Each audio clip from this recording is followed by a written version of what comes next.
నమస్తే welcome to doctor Ras dental YouTube channel. ఇవాళ మన ముందున్నారు డాక్టర్ ఓ నాగేశ్వరరావు గారు. డాక్టర్ గారు 25 ఇయర్స్ నుంచి ఉస్మానియా గాంధీ హాస్పిటల్లో సర్వీస్ చేశారు. 39 ఇయర్స్ నుంచి అమీర్పేటలో ప్రాక్టీస్ చేస్తున్నారు. ప్రజలందరికీ దంత సమస్యలపై అవగాహన కల్పించడానికి ఇవాళ మనకి డాక్టర్ ఓ నాగేశ్వరరావు గారు మన ముందున్నారు. మన సమస్యలన్నిటికీ చక్కగా పరిష్కారం తెలుపుతారు. నమస్తే సార్. నమస్తే డాక్టర్ గారు, కొంతమందికి ముందర పళ్ళు చాలా ఎత్తుగా ఉంటాయి, వాళ్ళు నోరు మూసుకున్నా సరే బయటకు వచ్చేస్తూ ఉంటాయి. అలాంటి సమస్యకి ఏమన్నా ట్రీట్మెంట్ ఉందా? సొల్యూషన్ ఏదన్నా మా వ్యూవర్స్కి చెప్పండి. కొంతమందికి నోరు మూసుకున్న పళ్ళు బయటకు వస్తాయన్నమాట.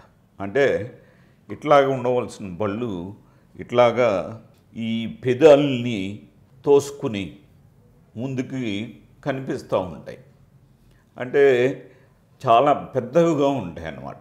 ఈ పెద్దవిగా ఉన్న పళ్ళకి మనం క్లిప్పులు వేసినా అవి లోనకి వెళ్తాయి, కానీ వాటి సైజు మాత్రం మారదు.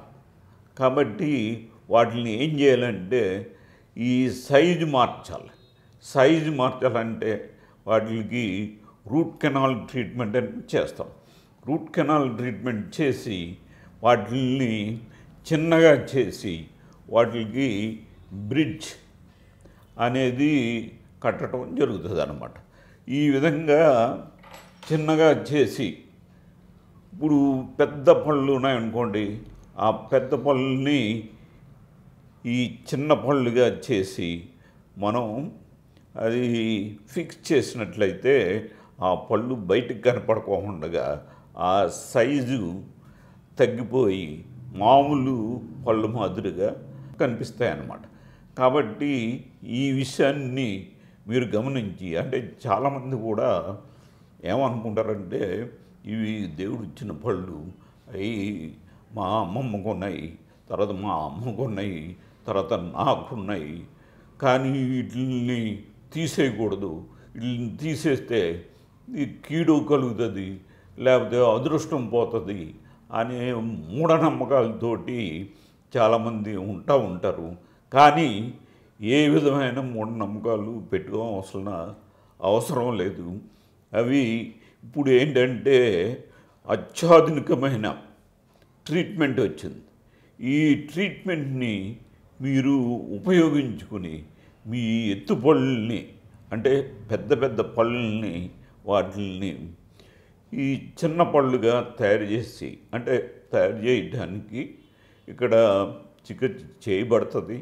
కాబట్టి మీరు ఈ విషయాన్ని గమనించి మీరు మదన పడకుండా, దాని గురించి ఆలోచించుకోకుండా, ఇప్పుడు చాలామందికి ఈ విధంగా ఉంటే పెళ్లి కాకుండా ఉంటుంది, అంటే మగవాళ్ళు కానీ ఆడవాళ్ళు కానీ.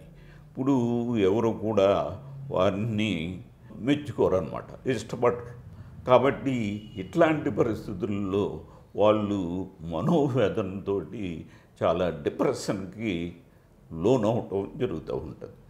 కాబట్టి ఈ విషయాన్ని మీరు దృష్టిలో పెట్టుకుని ఆ విధమైన మనోవేదన అవసరం లేదు, దానికి మంచి ట్రీట్మెంట్ ఉన్నది. ఇట్లాంటి ట్రీట్మెంట్లు చాలా మేము చేస్తూ ఉన్నాము. కాబట్టి ఈ విషయాన్ని గమనించి మీరు ట్రీట్మెంట్ చేయించుకోవాల్సిందిగా కోరుతూ ఉన్నాం. ఈ వీడియో కానీ మీకు నచ్చినట్టయితే లైక్, షేర్ అండ్ సబ్స్క్రైబ్ చేయండి. డోంట్ ఫర్గెట్ గంట సింబల్ కూడా కొట్టండి.